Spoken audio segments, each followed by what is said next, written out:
தமிழ் உறவுகளுக்கு வணக்கம். செய்தியில எங்கேயுமே பார்க்க முடியலங்க. ஒரு முக்கியமான பிரச்சனை இந்தியாவினுடைய தலைநகரில் நடந்துட்டு இருக்கு. இதே ஒரு நடிகை வீட்டில் ஒரு நாய் செத்து போயிட்டா கூட நேரலையில காட்டுவாங்க. 24 மணி நேரம் நேரலை காட்டுறது கூட தயாரா இருப்பான். எதுக்குன்னா திரை கவர்ச்சிக்கும் சினிமா பிரபலங்களுக்கும் பூஜா தூக்கணும்னா அப்படி நிற்பான் ஊடகம். ஆனா ஒரு நேர்மையான ஒரு போராட்டம் டெல்லியில ஜந்தர் மந்தர் பகுதியில் நடந்துகிட்டு இருக்கு. கிட்டத்தட்ட 17 நாளை தாண்டி, அதுவும் சாதாரண போராட்டம் இல்லைங்க, உண்ணாவிரத போராட்டம் நடந்துகிட்டு இருக்கு. எதை வலியுறுத்தி அப்படின்னா, இந்திய ஒன்றியத்தினுடைய கல்வி அமைச்சர் தர்மேந்திரா பிரதானை பதவியிலிருந்து விலகச் சொல்லி ராஜினாமா செய்ய சொல்லி வருது. எதனால அப்படின்னா, முக்கியமா பல கருத்துக்கள் அதுல கோரிக்கைகள் இருந்து அந்த உண்ணாவிரதம் நடந்தாலும், முக்கியமாக இப்போது தற்சமயம் நடைபெற்ற நீட் தேர்வினுடைய கொஸ்டின் பேப்பர் லீக் ஆன விஷயம், இந்த வினாத்தாள் எப்படி வெளியானது அப்படின்னு கிட்டத்தட்ட 2வது முறை அந்த தேர்வு நடந்தது. முதல் முறை நடந்த தேர்வு முடிந்த பிறகு இது கொஸ்டின் லீக் ஆயிடுச்சுன்ற பிரச்சனைக்கு பிறகு 2வது முறையாக கடந்த 21ஆம் தேதி ஜூன் 21ஆம் தேதி 2வது முறையாக நடந்துன்னு வைங்களேன். இது மகாராஷ்டிராலையும் ராஜஸ்தான்லையும் தான் இது லீக் ஆயிருந்தது. அதுக்கு பிறகு நடந்த கதையெல்லாம் நமக்கு தெரியும். அந்த லீக் ஆனதுக்கு அப்புறம் சம்பந்தப்பட்டவங்களை கைது பண்ணாங்க. அது ஒரு மருத்துவர், அவர் மூலியமா தான் இது வெளியாச்சு. அப்புறம் பாத்தீங்கன்னா யாஸ் யாதவ் அப்படிங்கிற பையன் தான் முதல்ல இதுல பிடிபட்டான். அந்த பையன் உத்தரகாண்ட்ல இருக்கக்கூடிய ஆயுர்வேதா பல்கலைக்கழகத்தில் படிச்சுக்கிட்டு அவர் இன்னொரு மருத்துவ படிப்புக்கு போகணுங்கிறதுக்காக எழுதுற தேர்வு அது. அதுலதான் அவர்கிட்ட தான் கிடைச்சதா சொல்றாங்க. கடைசியில முதல் முறையில எழுதுனா கிட்டத்தட்ட 22 லட்சம் பேர் எழுதுறதா சொல்றாங்க. 20 லட்சத்துக்கு மேல 22 லட்சம் சொல்லப்படுது. 22 லட்சம் மாணவர்கள் மறுபடியும் அந்த தேர்வை எழுதக்கூடிய அந்த கட்டத்தை கொண்டு நிறுத்தியவர்களுக்கு என்ன தண்டனை நம்ம யோசிச்சோம்னு வச்சுக்கோங்களேன், மிகப்பெரிய வியப்பா இருக்கும். அந்த யாஸ் யாதவ்ங்கிற அந்த பையன், அவனுக்கு டெலிகிராம் மூலியமா அவன் வித்திருக்கான் பல பேருக்கு. 10 லட்சத்துக்கு ஒரு கொஸ்டின் பேப்பரை 10 லட்சத்துக்கு வித்திருக்கான் டெலிகிராம் மூலியமா. அவனை சிறைப்படுத்தியாச்சு. ஆனால் சட்டம் நீதி என்ன சொல்லுதுன்னா, ஒருவன் குற்றவாளி என்பதற்காக அவனுடைய உரிமை பறிக்கப்படக்கூடாது. அவன் ஒரு மாணவன், அவன் மீண்டும் தேர்வு எழுதலான்னு சொல்லி ஜுடிஷியல் கஸ்டடியில வெளியில ஜாமீன்ல நீட் தேர்வை எழுதிட்டு போனான்னா பாத்துக்கோங்க. இந்த 2வது முறை நடந்த இந்த நீட் தேர்வு கடந்த 21ஆம் தேதி ஜூன் மாதம் நடந்தது. அந்த கொஸ்டின் பேப்பர் எதுல வந்துச்சு தெரியுமா? ராணுவ பாதுகாப்போடு ஹெலிகாப்டர்ல வந்துச்சுன்னா பாத்துக்கோங்க. அப்ப எவ்வளவு ஒரு கேவலமான ஒரு ஆட்சி நிர்வாகம் நடக்குதுன்னு பாருங்க.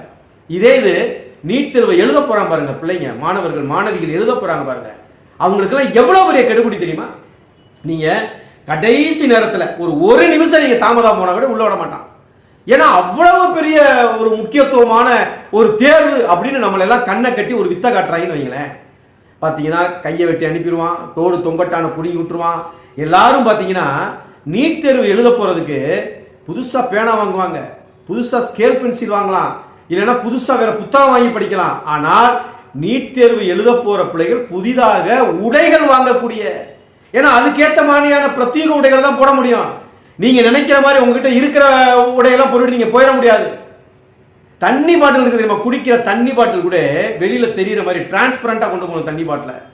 அவ்வளவெல்லாம் மாணவ மாணவிகளுக்கு சட்டங்களை விதிகளை போடுகிற இந்த கல்வித்துறை, இந்திய ஒன்றிய கல்வித்துறை, அதுவும் முக்கியமாக நேஷனல் டெஸ்டிங் ஏஜென்சின்னு ஒருத்தர் நடத்துறான் பாருங்க, NTA, அவன் பண்ற வேலை கடைசியில பாத்தீங்கன்னா கொஸ்டின் பேப்பர் லீக் ஆயிருக்கு.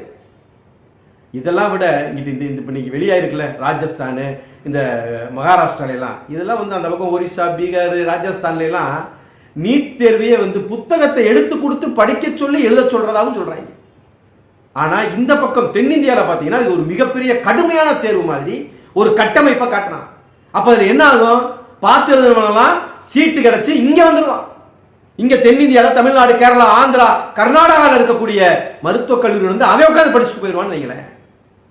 அப்ப ஹெலிகாப்டர்ல கொஸ்டினை கொண்டு வர்ற அளவிற்கு எவ்வளவு தரந்தாழ்ந்து போயிடுச்சு பாருங்க கல்வித்துறையினுடைய தரம்.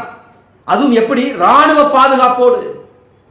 இப்ப இந்த 2வது முறை நடந்துச்சு பாத்தீங்கன்னா நீட் தேர்வு, அதுக்கு இந்த கொஸ்டின் ப்ரிப்பேர் பண்ணாம பாருங்க, அவனை பூரா கொண்டு போய் சிறைப்படுத்தின மாதிரி வச்சிட்டாங்க. போனு எல்லாத்தையும் பிடுங்கி விட்டுட்டு நீட் தேர்வு முடிகிற வரைக்கும் அவங்கள வெளியே அனுப்புற. இதெல்லாம் எங்க நடக்கும்னா, எம்எல்ஏ எல்லாம் கொண்டு போய் ஒரு இடத்துல வச்சிருவாங்க. நமக்கு தெரியும்ல, சென்னையில கூவாத்தூர்ல கொண்டு வச்சாங்க பாருங்க. சசிகலா தலைமையில். அதுக்கப்புறம் பார்த்தீங்கன்னா பஸ்ஸில் ஏற்றிட்டு எங்கேயாவது கொண்டு வச்சுருவாங்க. யாரை? எம்எல்ஏவை, எம்பிக்களை. எதற்குன்னா தன்னை ஆதரிக்கக்கூடியவர்கள் எந்த இடத்துலையும் மாறிடக்கூடாதுன்னு. அது மாதிரி இந்த நீட் விடைத்த வினாத்தாள்கள் எடுத்தாங்க பாருங்க, அவங்க எல்லா பேரையும் எந்த விதமான அலைபேசி எதுவுமே இல்லாம, எந்த விதமான முன்தொடர்பு இல்லாம, ஏதாவது அவசரம்னா மட்டும் பேசிக்கலாம்பா அப்படின்னா ஒரு நம்பரை கொடுத்து இதுக்கு சொல்லுங்க, அவங்களுக்கு விஷயத்தை நாங்க கொண்டு போய் சேர்த்துருவோம்னு அந்த அளவிற்கு வினாத்தாள் எடுத்தவர்களை கொண்டு போய் சிறைப்படுத்தி வைத்து இந்த அளவிற்கு கஷ்டப்பட்டு நீட் தேர்வை நடத்தணும்னு என்ன அவசியம் இருக்குன்னு பாருங்க.